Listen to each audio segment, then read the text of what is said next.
సందులు, సంస్కృత సందులు. ఒకటి సవర్ణ దీర్ఘ సంధి, తర్వాత గుణసంధి. గుణసంధి సూత్రం గురించి తెలుసుకుందాం. గుణసంధి అకారమునకు ఈ ఊరులు పరమైనప్పుడు క్రమంగా ఏవో ఆర్లు ఏకాదేశమగును. గుణసంధి సూత్రం ఏంటి?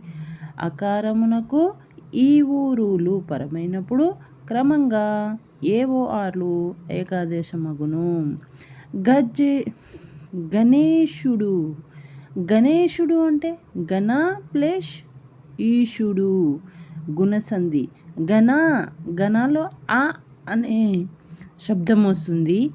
ఈశుడు అనేది మొదటి అక్షరం ఈ వస్తుంది కాబట్టి ఇది గుణసంధి. రామేశ్వరం.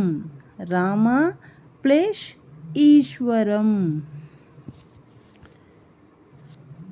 ఇది గుణసంధి.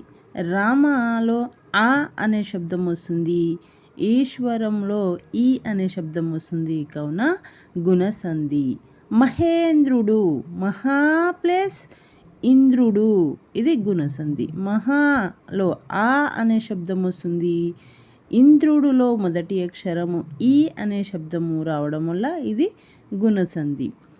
గుణోత్పత్తి. గుణోన్నతి అంటే గుణోన్నతిలో గుణ ప్లస్ ఉన్నతి అనేది గుణసంధి. రాజర్షి. రాజా ప్లస్ ఋషి, గుణసంధి. మహర్షి. బ్రహ్మర్షి.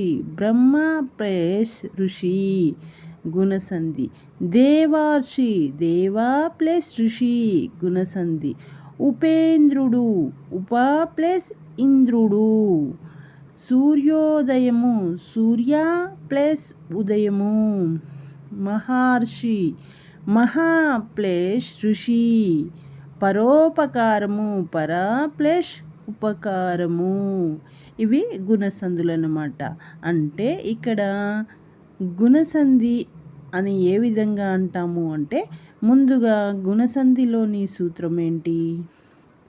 అకారమునకు ఈ ఊరులు పరమైనప్పుడు క్రమంగా ఏఓఆర్లు ఏకాదేశమగును.